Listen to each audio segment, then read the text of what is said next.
E olha que eu ainda tô na umidade aqui, ó. Ó, o meu escritório é separado da sala pelo seu calorzinho. Que delícia. Vai até sair da câmera para deixar uma cara. Tipo, ninguém avisou. Tem uma água, é um aquário. Eu fiz. Não, eu tava numa, enfim, numa viagem aqui de ideias, recobrando algumas coisas que a gente tinha lido e fazendo um link, porque eu e a Antonella, a gente tá numa toada, André, com um jogo indiano que ele vai passando pelas missões de todos os chakras, né? E é um jogo de autoconhecimento e ele vai trazendo lá vários pontos, e aí a gente tá jogando ele, falando sobre cada casa do jogo, e numa viagem muito louca. E a etapa que a gente tá é o chakra base da sobrevivência. E aí eu achei muito louco, porque no final do dia ele tá muito conectado com todas as nossas experiências terrenas, no sentido positivo e no sentido não tão positivo, porque a gente tem um monte de coisas hoje físicas e materiais que são distrações, que são vícios, enfim. E aí eu achei muito engraçado conectar com esse negócio da gente falar de doença ou vida moderna, porque a primeira coisa que me veio foi o quanto hoje o aspecto sobrevivência para o ser humano foi refatorado. E aí a gente adoece por coisas que antes a sobrevivência era uma coisa, eram fatores higiênicos muito básicos, né? De pelo menos colocando um mínimo de privilégio, né? De moradia, de alimentação. E hoje em dia o que afeta a nossa sobrevivência, pelo menos o nosso bem viver, são coisas novas, eu diria. Talvez num corpo que ainda não teve um processo evolutivo tão grande e convivendo com outros tipos de estresse. E aí eu falei, nossa, são os dramas do nosso chakra da sobrevivência refatorados para essa vida estranha que a gente tem hoje, né? Vida estranha ou não, enfim. Hoje, de alguma forma, talvez a gente vai criticar algumas coisas, né? Não, muita coisa para falar sobre isso, porque eu acho que é tudo muito ligado, tem uma complexidade nesse tema, né? Eu acho que não é que a gente não está adaptado, é que a gente criou um mundo que a gente não pode se adaptar. Por questões éticas, por questões ecológicas, a gente está muito destrutivo, consumista, individualista, solitário, né, consequentemente. E não dá para a gente ter essa conversa se a gente não se abrir para discutir umas coisas básicas, assim, de valores, de capitalismo também, mas para essa conversa eu posso trazer uma contribuição bacana, que é da psicanálise e da psicodinâmica do trabalho, né? Porque eu acho que o trabalho tem tudo a ver com isso. Eu acho que tem uma briga interna nossa, que o Freud, que é um livro, um texto que eu adoro dele, que é No Mal-Estar da Civilização, não sei se vocês já tiveram contato, que ele fala desse eterno mal-estar do homem, né?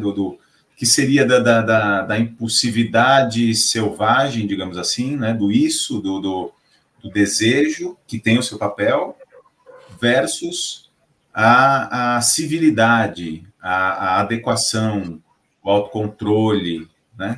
Que seria mais o superego ali. E eu acho que a gente está... Nossa, está muito desequilibrado. O mundo hoje não está civilizado. Ele está selvagem. E as desculpas que a gente está dando para essa selvageria é deprimente, assim. É muito complexo, assim. Mas eu acho que dá para a gente falar bastante sobre isso, assim. Eu, nesse rolê nessa transição, né, desde a ideia da Lila até agora, surgiu alguns conteúdos, enfim, que fui acompanhando. E teve uma expressão que num deles falaram, acho que foi no filme que assisti outra vez, ou na Casa do Saber, não lembro agora qual que era, mas ela falava muito sobre a sensação de inadequação. E eu acho que eu me impactou assim, porque esse dia eu estava me sentindo inadequada, sabe? Eu falei, meu Deus, essa é a palavra que eu não estava conseguindo trazer. E onde você encaixa, porque eu acho que muito bem dito assim pela doutora André, né, sobre essa situação de fato a gente não estar civilizados e, ao mesmo tempo, onde que a gente se encaixaria como civilizados nos dias de hoje, mas essa sensação selvagem também de você se sentir longe da comunidade, que então te faz sentir muito indivíduo sozinho no mundo, e essa sensação de que o tempo todo você está inadequado, assim, eu não consigo me entender com o trabalho, eu não consigo me entender com as relações, eu não consigo me entender com minha saúde, então, de repente, tem várias outras coisas que falam como que eu deveria, né, estar vivendo, e aí eu queria trazer essa referência da sensação de inadequação, que acho que conversa um pouco com essa sobrevivência mal estruturada, talvez, que a gente está trazendo, né? A inadequação, para mim, está na categoria daquela síndrome do impostor, sabe? Quando você fala, vamos descobrir que, nossa... Inventamos isso na nossa era, né? Eu não caibo aqui, né? E isso é multifatorial, obviamente, mas tem uma coisa que eu acho muito determinante nesse mal-estar, nessa inadequação, nessa síndrome do impostor, que é o individualismo, a falta de reconhecimento, né? A gente sabe que a gente se percebe em relação ao outro, né? Tem uma frase que eu sempre falo nas apresentações, que é: a gente sabe quem a gente é através da reação dos outros diante do que a gente faz. Né?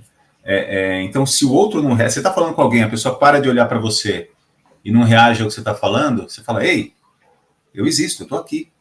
Né? Sem a reação do outro, a gente tem uma sensação de que não existe. E esse mundo competitivo, ranqueado, né? Que a gente tem que vencer na vida, se destacar, né? Individualista. Para que eu vou reconhecer o valor do outro, mostrar o que o outro tem de belo, de bom? Eu vou garantir o meu e inclusive me aponta os meus erros, porque eu quero evoluir. Aliás, ser reconhecido, elogiado é mimimi, porque eu estou treinado a, né, eu ser o melhor, a ser o super-homem, Mulher Maravilha. E aí a gente vai ficando carente, tem uma hora que a gente fala: nossa, quem sou eu nisso aqui tudo? A gente fica meio perdido, se sentindo inadequado. Isso tem muito a ver com essa selvageria da competição que a gente está usando discriminadamente com o pretexto da eficiência, da produtividade, né? E o Christophe Dejour fala uma coisa muito bacana, que é a centralidade no trabalho. O mundo do trabalho determina muitas outras coisas da sociedade. Como a gente descobriu que para aumentar a eficiência das pessoas, para elas produzirem mais, a gente bota o ranking, né? Uma cenourinha lá na frente e uma demissãozinha, uma puniçãozinha lá embaixo. E aí bota as pessoas para correr, aquele que se sacrifica mais se sobressai, se esgota, né? Muito comum um burnout depois da promoção. E aí a gente entendeu que mas tem que ranquear, se não ranquear, o pessoal não trabalha. A gente acha que a gente trabalha para vencer. E, na verdade, essa competição é um instinto selvagem, infantil, ridículo, que a gente aprende a controlar quando adulto, mas que o mundo do trabalho está sendo permissivo e aproveitando e chamando isso de meritocracia justa, e vamos lá. E aí, o que acontece? Os pais, as mães querem preparar os filhos para o mercado de trabalho. Aí minha mãe falava para mim: filho, não importa o que você faça, seja o melhor. As escolas preparam você para ser produtivo, eficiente, se destacar, começando pelo vestibular. E aí a gente está nesse individualismo a gente começa a se perder. A falar: cara, eu acho que eu estou no lugar errado, eu não consigo saber quem eu sou aqui. Por quê? Porque não estamos olhando uns para os outros. Porque a gente precisa do olhar do outro e do outro expressar, às vezes uma reação, às vezes um balançar de cabeça, às vezes um sorriso, ou às vezes verbalizando, mas é assim que a gente vai se percebendo e se sentindo confortável. Né? Quando a gente se expõe, não sei se vocês já subiram em palco, devem ter subido para palestra, para expor um trabalho, a gente sai dessa evidência, quando a gente se expôs muito, e aí, como é que foi? A gente precisa saber. E se alguém falar assim: cara, foi um lixo, a gente acredita. E alguém fala: nossa, você arrasou, a gente acredita também e se sente adequado. Então, essa consciência dessa interdependência que a gente está jogando fora. E a grande ironia é que é isso que nos faz mais potentes, né? Essa interdependência, essa... Eu já falei para minha mãe, eu falei, mãe, não é que importa o que eu faça, eu seja o melhor. Não importa o que eu faça, eu tenho que fazer uma coisa que eu vejo sentido, que eu acredito, junto com as pessoas que acreditam na mesma coisa. Aí ninguém segura. E aí não tem melhor e pior, né? Não precisa mais disso. Não precisa. Mas está a serviço da produtividade, que é um caminho que acho que foi a General Electric que fez a curva forçada pela primeira vez e tal, porque precisa promover. E aí a galera ficou apavorada, começou a produzir muito, é uma alta produtividade de curto prazo.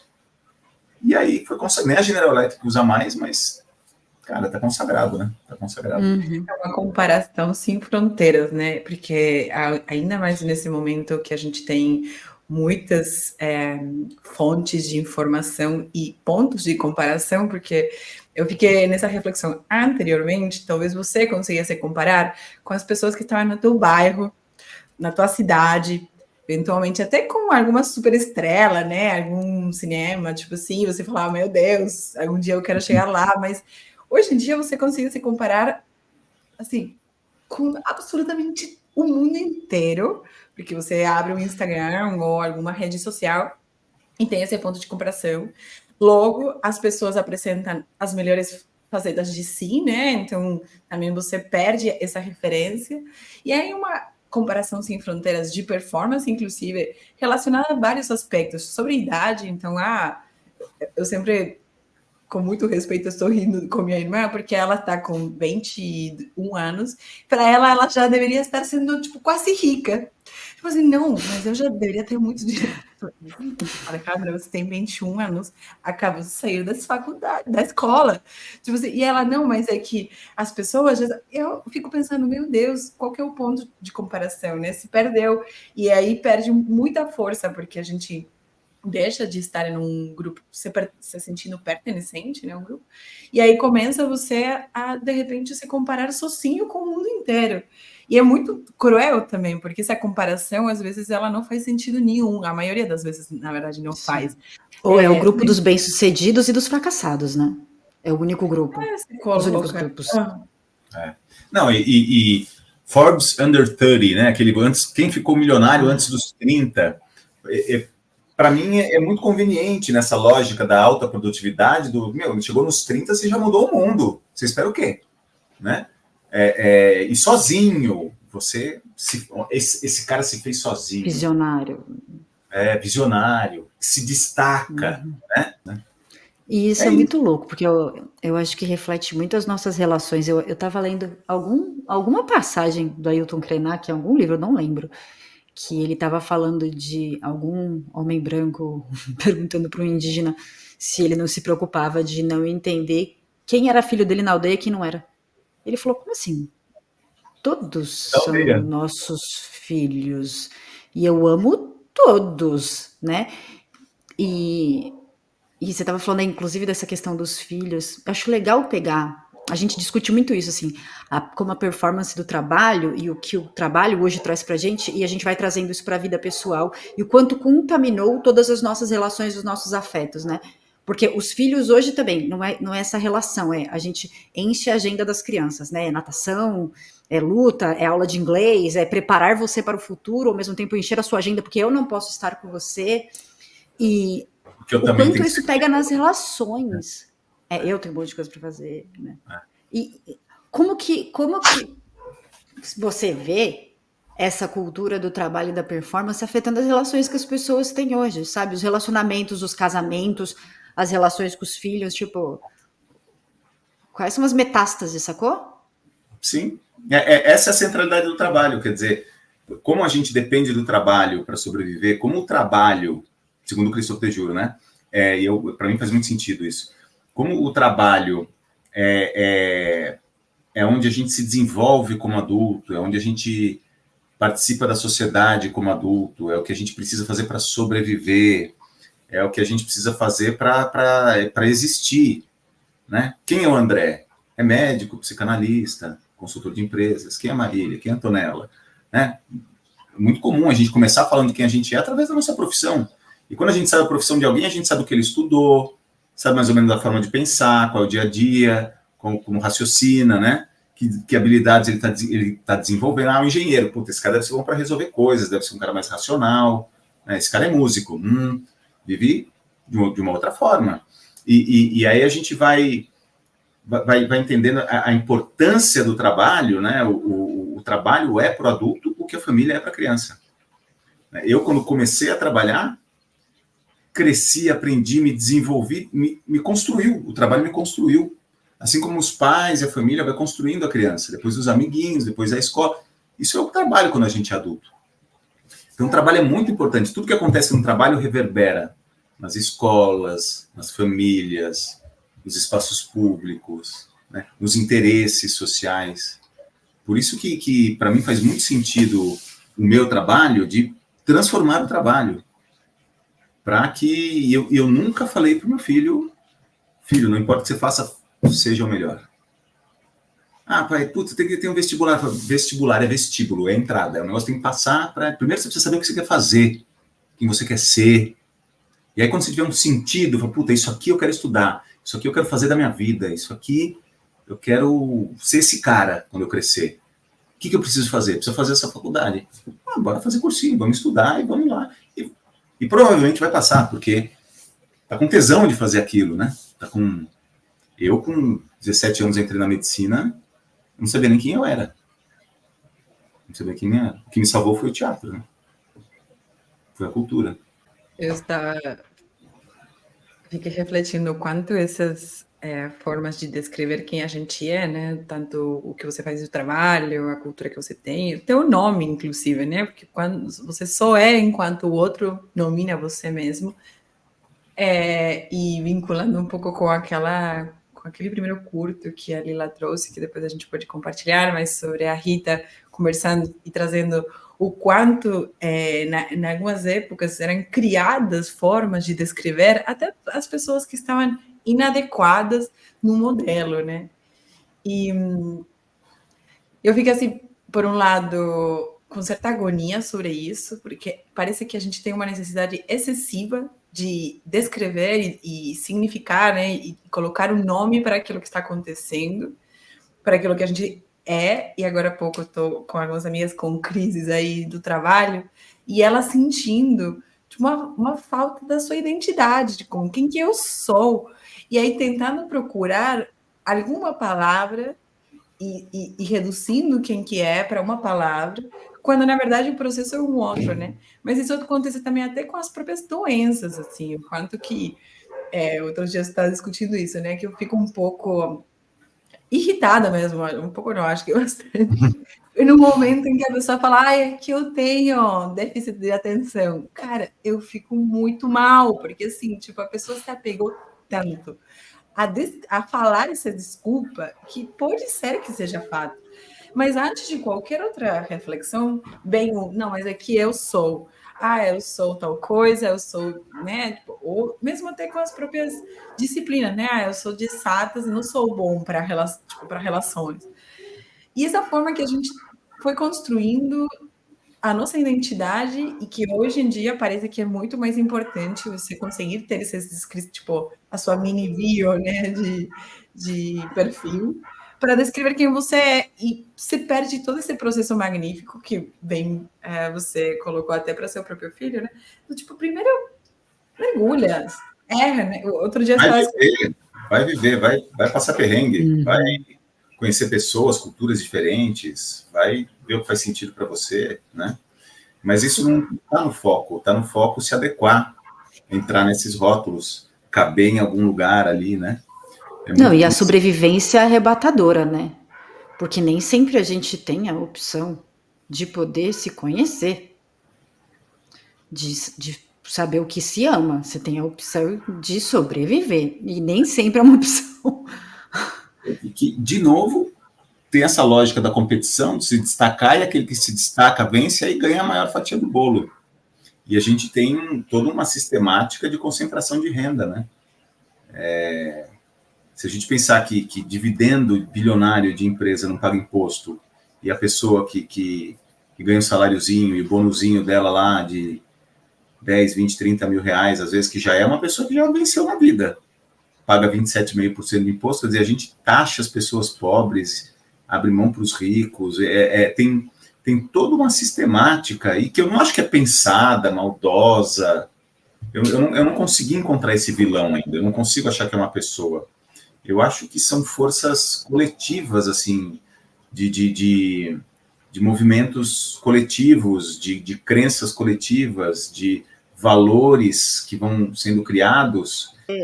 Eu acho que é importante nomear. Porque senão a gente entra no que a gente fala muito também, que é colocar o capitalismo quase como uma força sobrenatural ou natural. Verdade. Né? E o neoliberalismo não foi natural, né? As divisões de terra que iniciaram a questão de posse, onde alguém tem, alguém não tem, não foi natural. Foi alguém com nome, entendeu? Foi uma comunidade organizada, né?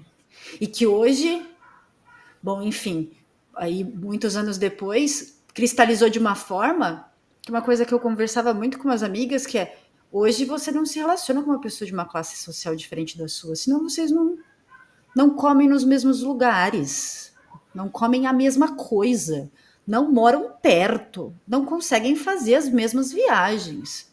E tem gente que intencionalmente, inclusive, busca alguém que vai te dar acesso para.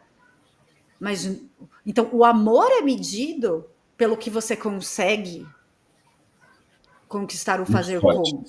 Muito forte isso, né? Essa segregação sutil, né? É sutil para quem não para pensar, né? Mas é muito louco, é muito louco. E essas barreiras invisíveis, para quem vive no privilégio, é impensável. Não, mas a pessoa é pobre porque ela não se esforça. A pessoa é pobre porque ela não estudou, porque ela não quis. E não é. São barreiras, assim, muito difíceis de transpor, né? E no nosso país, acho que isso é mais grave ainda, né? Acabou a escravidão no nosso país, os negros deixaram de ser escravos, mas eles não tinham direito à propriedade. Eles não tinham direito a trabalhar. Não podiam trabalhar, não podiam ter propriedade, não podiam nada, não eram, quer dizer, vai, sei lá, dá um jeito aí no mato, se vira, porque e aí não foi vou te escravizar mais, mas não te quero aqui, né? Não, e não só isso, que foi o curta da Rita Von Hunt que a gente estava vendo. Além disso, cria-se a lei anti-vagabundagem, que não pode andar na rua sem emprego, sem fazer nada, mas também não pode trabalhar, você não tem onde morar. E 2, a que foi antes, que foi durante a escravidão, que é o patologizar a vontade de ser livre, né? Como uma doença. Que loucura, né? O nome, inclusive. Que loucura. Mas é mais ou menos isso que eu acho que está acontecendo com muitas crenças e valores hoje, que sempre foi assim, é desse jeito, né? É desse jeito. Que daqui 100 anos vai ser o absurdo que a gente hoje acha normal. Exatamente. Para mim, essa é a questão. É acelerar esse processo. Porque, cara, daqui a pouco é tarde demais. E tem muita gente sofrendo muito hoje.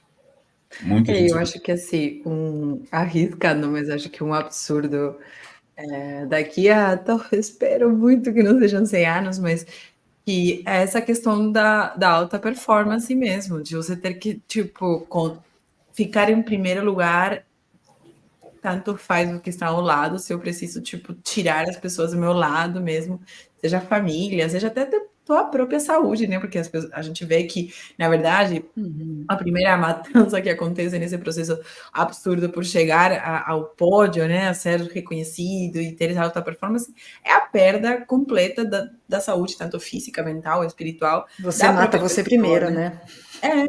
E eu estava um pouco nessa pira, porque lembro que a gente conversou um pouco com a Marília sobre essa cultura da mediocridade, né? De ser médio, assim, de tentar, sabe? E de onde fica isso? Porque você é mal visto se você... E é real, assim, você não é bem avaliado se você quer ficar naquilo que... Eu estou aqui, estou fazendo minhas coisas, estou dando meus rolês, estou conseguindo sustentar. Não estou afim de não me destaco em nada. Mas estou em paz. E é muito mal visto isso. E inclusive por nós mesmos. Eu acho que tem todo mundo um julgamento de, pô, mas eu deveria me esforçar mais. que também tem esse truque. Ou eu não sou boa em nada. Eu não sou boa em nada. Mas tem esse truque do sistema de você, de repente, você mesmo estar se julgando e falar, não, eu deveria ter feito mais. Ou, não, eu fui demitida, né? E aí você já justifica, caramba, mas como assim? Na verdade, eu estava fazendo o que era preciso.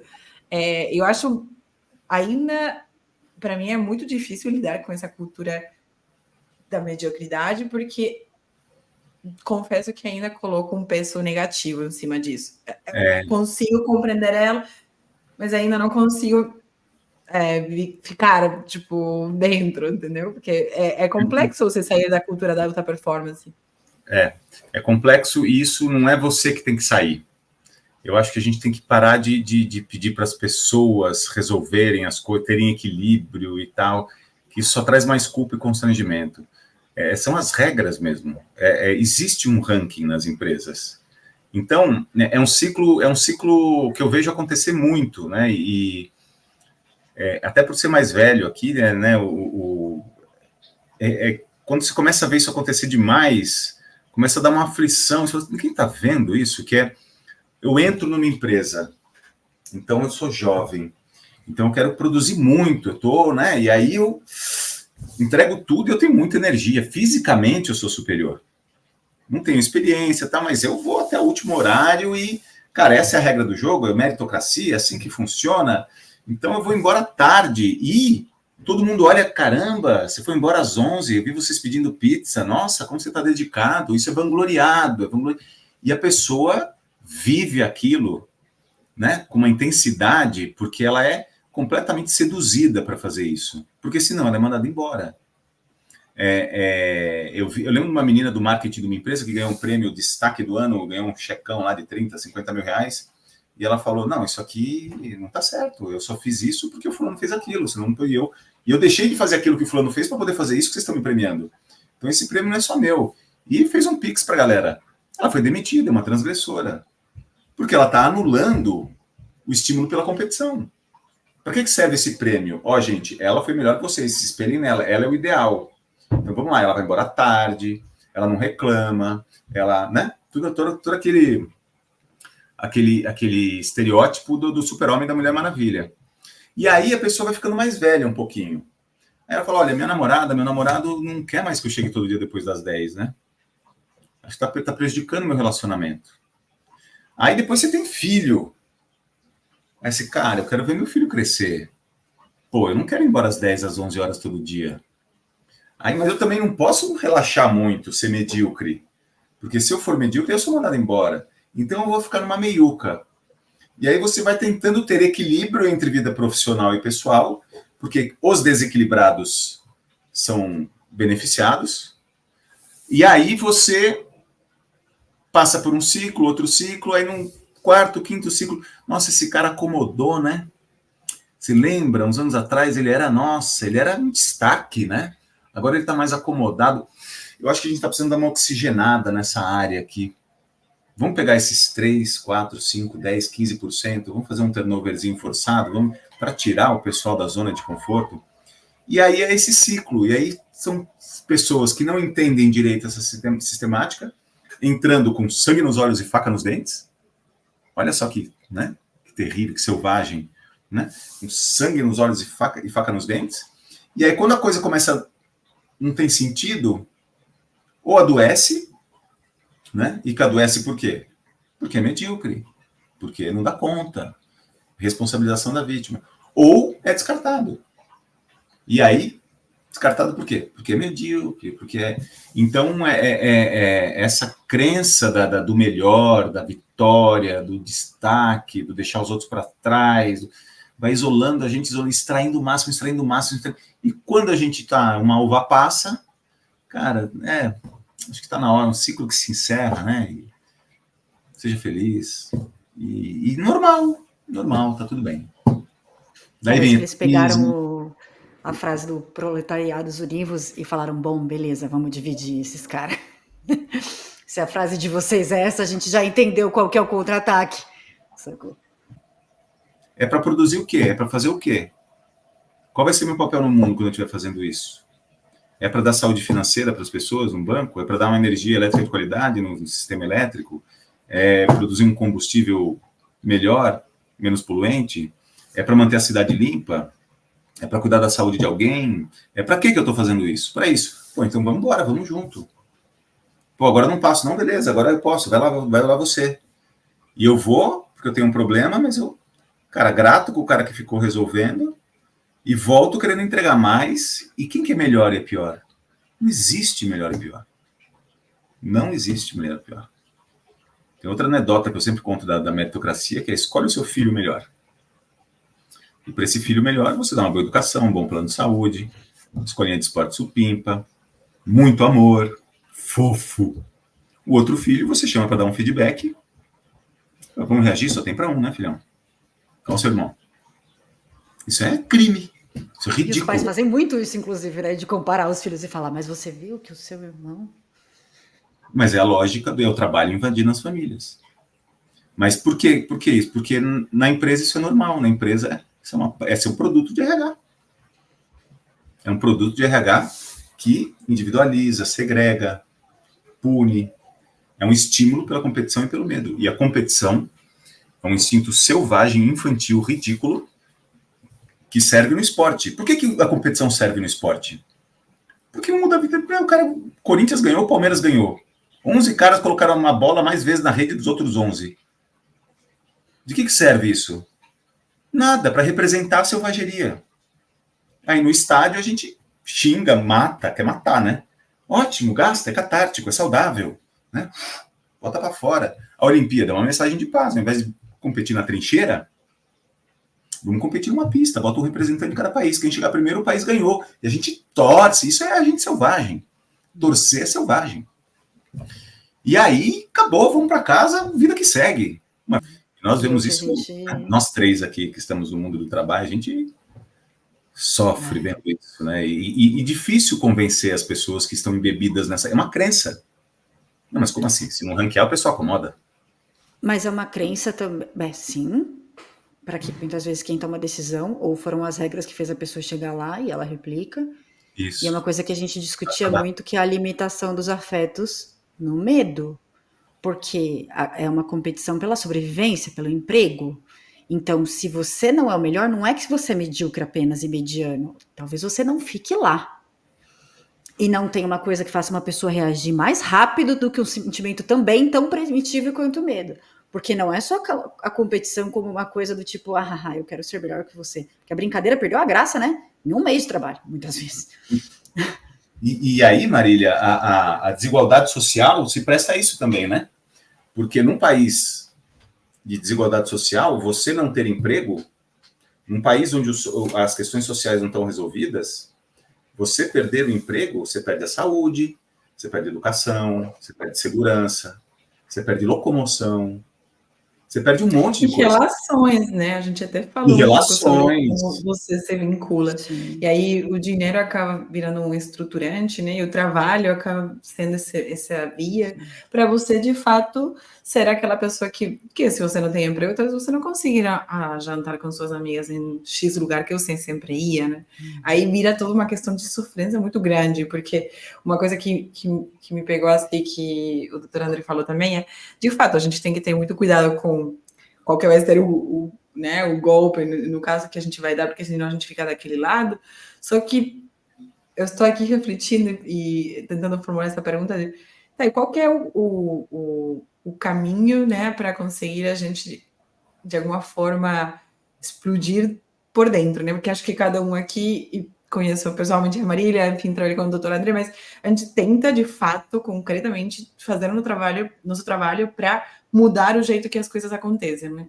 Seja em pequenos atos, seja em grandes projetos, mas o ponto é o quanto, de fato, essa correria que nos fizeram acreditar que é a única que é possível, né, de você competir com os outros, com você mesmo, de você se manter a qualquer custo onde você está, quando não faz mais sentido, né? E me dá, assim, essa angústia mesmo de pensar, caramba,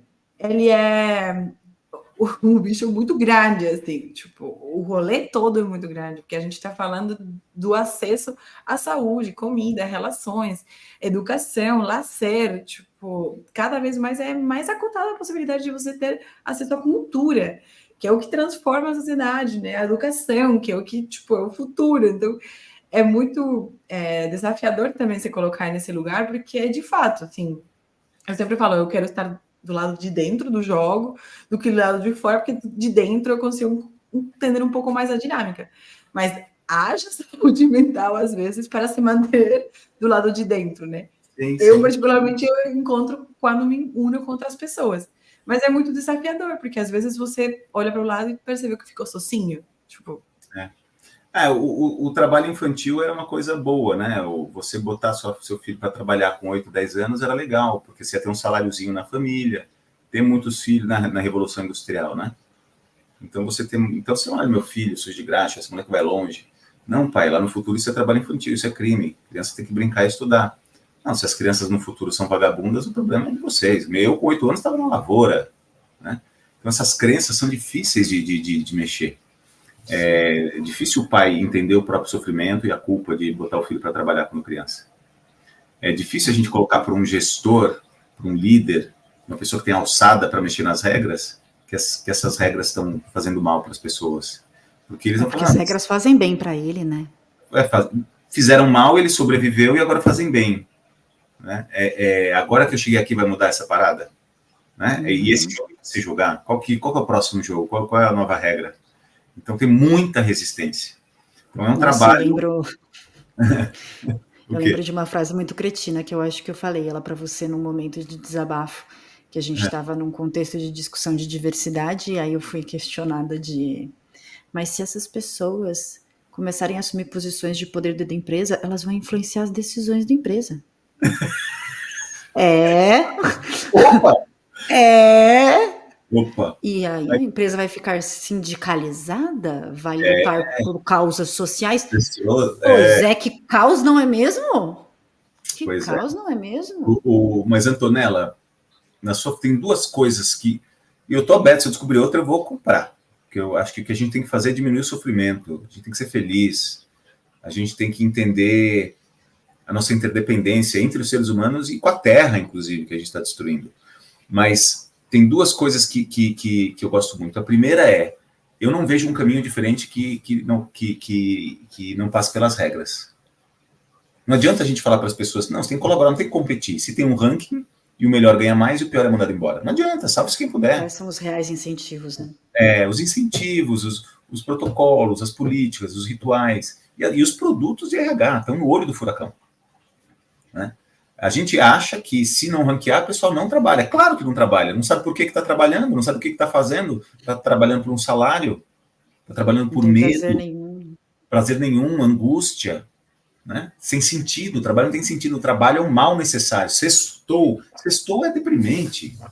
Sextou olha onde a gente foi parar. O reflexo. Viver pelo final de semana, né? Viver 5 dias por 2. Poxa, né?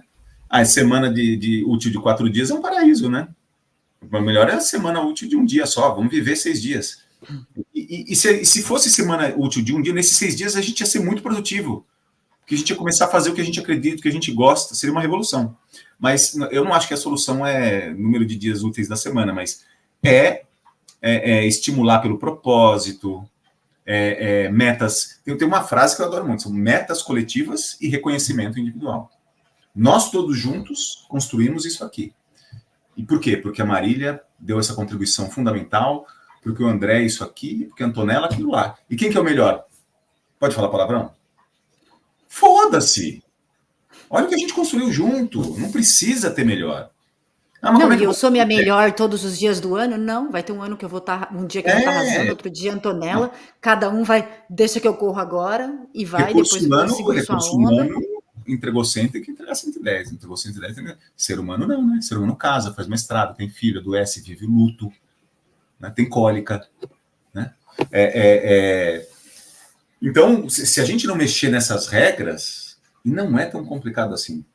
E tem lugares que eu já consegui temporariamente, aí foram lá e destruíram. Porque aí, né? deu tão certo que eu falo, nossa, que legal, então vamos destruir. Que perigoso. Mas é essa fronteira que a gente está. Então, Antonella, a minha estratégia, e estou super aberto para novas, a gente tem que mudar as regras do jogo. A gente tem que mudar, podemos começar pelos produtos de RH, inclusive. E a segunda coisa, que é mais filosófica, é o amor. Porque a competição, ela é... E a competição entrou bem na conversa hoje, não era a minha intenção, mas ela tem tudo a ver. A selvageria, né, matar, roubar, ser incestuoso, ter prazer no sofrimento do outro, vencer o outro, deixar o outro para trás, são instintos selvagens para a gente ser o macho alfa, a fêmea alfa, né, para a gente ter mais acesso ao alimento, para a gente ter os descendentes serem nossos, é uma coisa selvagem. Né? Então, para chegar nisso, a gente precisa se civilizar. E se civilizar, então, em última análise, segundo Freud, no Mal-Estar da Civilização, abandonar o prazer, o desejo direto em nome do amor. O que é o amor?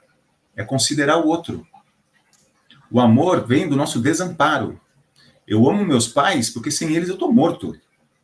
Se minha mãe não dá o peito, se não cuida da minha higiene, eu morro. A gente é tão dependente, sabe, síndrome de Estocolmo? Você ama o seu sequestrador? Você depende tanto do seu sequestrador, sua vida depende tanto dele que você ama ele. Então, quando a gente entende o nosso desamparo, quando a gente entende a nossa total interdependência, fala, para aí, eu estou destruindo as pessoas que me mantêm vivos. E a gente se mantém vivo, né? Então, por que eu vou destruir essas pessoas? E aí eu começo a considerar o outro. E quando eu considero o outro, eu abro mão do meu desejo. E aí eu preciso ter um espaço para ele. Mas na civilidade, na humanidade, cara, o todo é muito mais importante.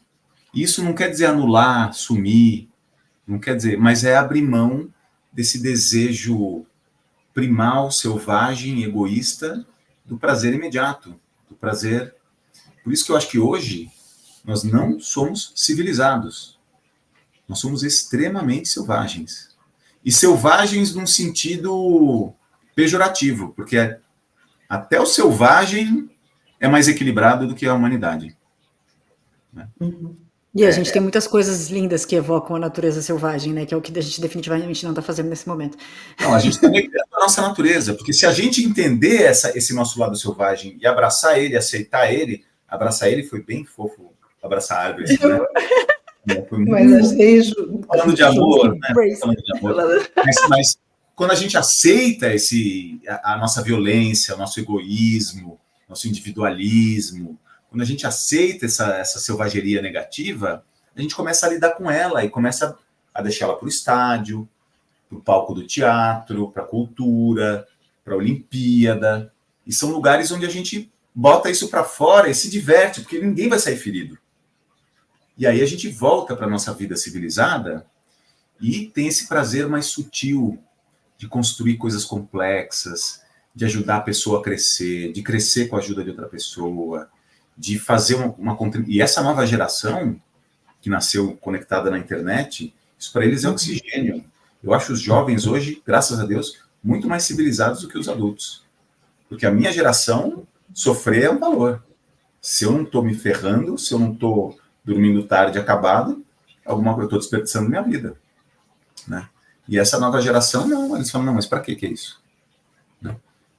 Tá, mas o que vão achar de mim se eu fizer isso aí? É legal? Isso faz bem ou faz mal? Não, isso é sua meta. Não, eu sei que é minha meta, mas isso é bom ou é ruim? Não, amigo, você tem que vender isso aí. Ou é você ou é o cliente. Eles não conseguem, graças a Deus. Graças a Deus.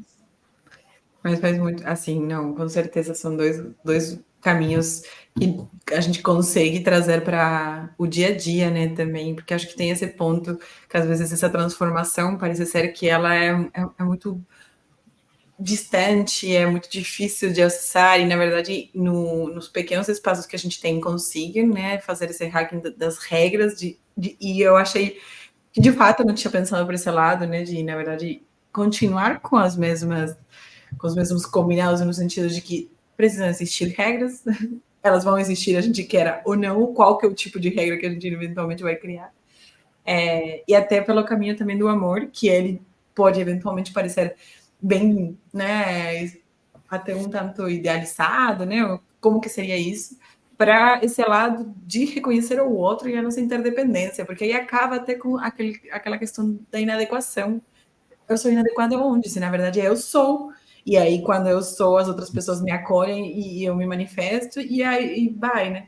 E a gente, às vezes, perde um pouco, obviamente, o sentido nesse processo todo, mas tem esse ponto de também a gente se trazer para isso. Acho que aqui, no próprio podcast com a Lila, a gente passou por várias etapas, assim, mas uma delas tinha a ver com não colocar ele como meta de alta performance. Era, cara, assim, vamos fazer porque a gente quer contribuir de alguma forma e alguém vai escutar, alguém vai ressoar e isso vai expandir, mas às vezes a gente fica, não, mas agora a gente vai ter que fazer tal coisa, e aí voltar, não, calma, que a gente está caindo de novo. E aí a gente falou, vamos ser roteiristas medíocres, editoras medíocres, e aqui é o espaço onde a gente exerce o nosso poder mediano e brinca, né, que é uma coisa que a gente fala muito, André, acho que a gente falou um pouco para você, mas você capturou, que é assim, tipo, eu tô brincando com uma coisa que eu gosto, e gente, eu fiquei tão mais tranquila na vida agora que eu tenho esse espaço.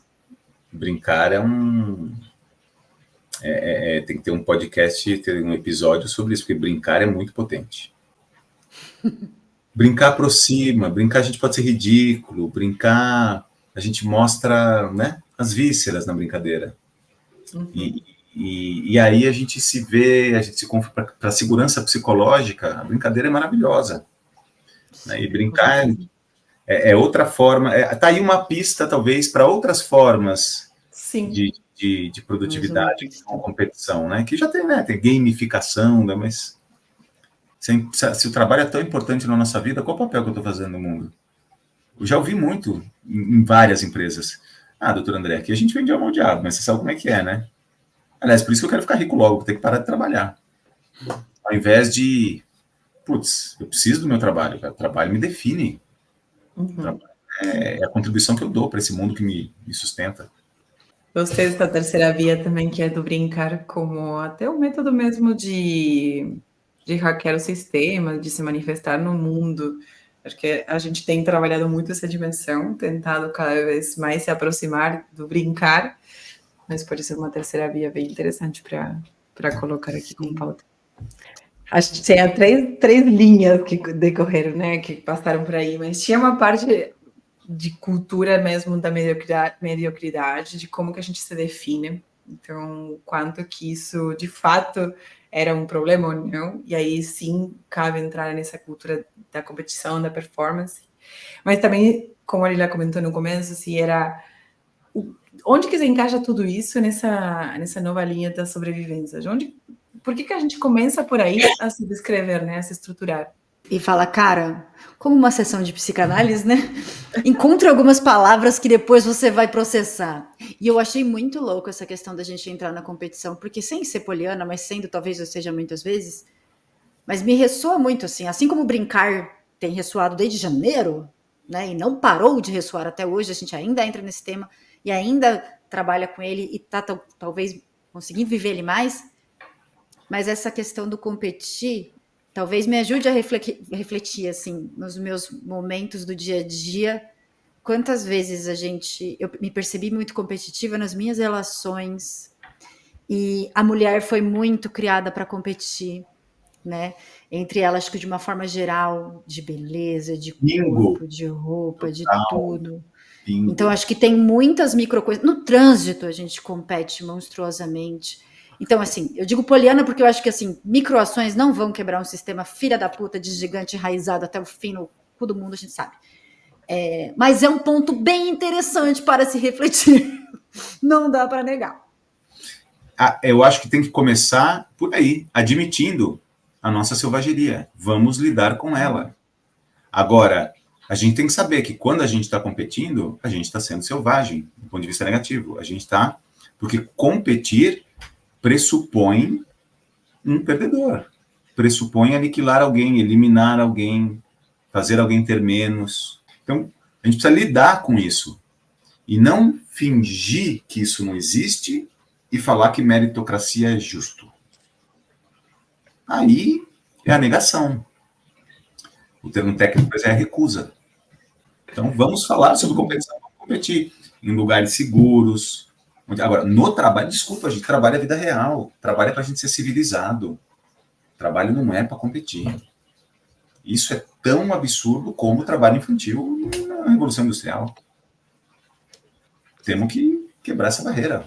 A abolição da competição. Deixa a competição para o estádio, para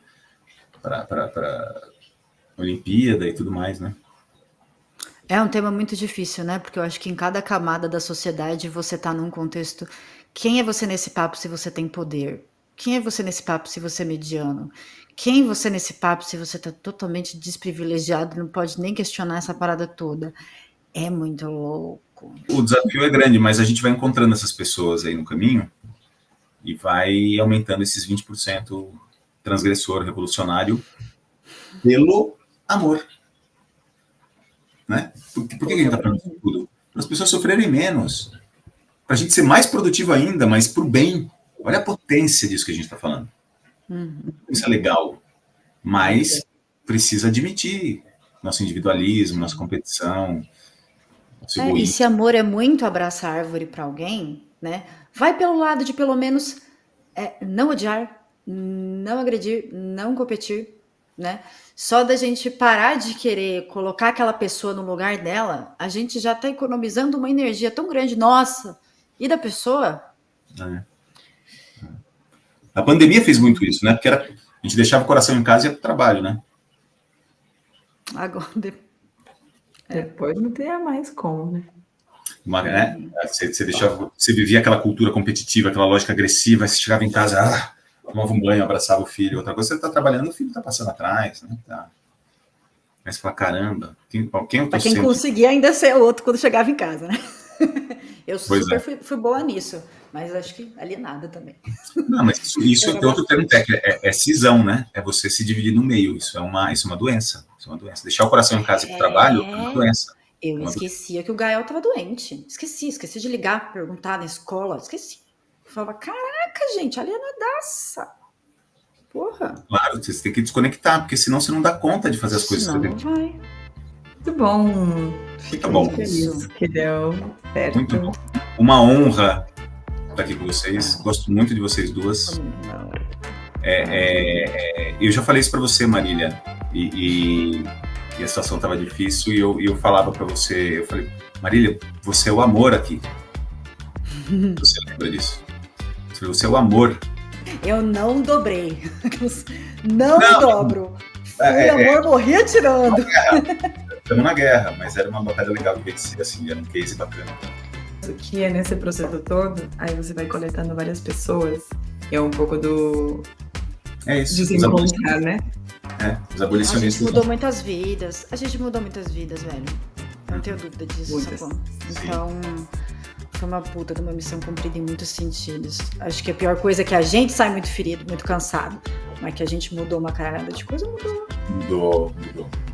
Reverbera até hoje, assim. Mas tá bom. Muito obrigada por topar esse convite. Muito louco dessas meninas que, né? Maravilhosa. Estão brincando aqui. Obrigada por topar brincar com a gente, né? Acho que no final... Comigo. Contem comigo para outros temas, inclusive. Se quiser, vamos lá, eu adoro, me divirto. Muito obrigada. Foi muito bom.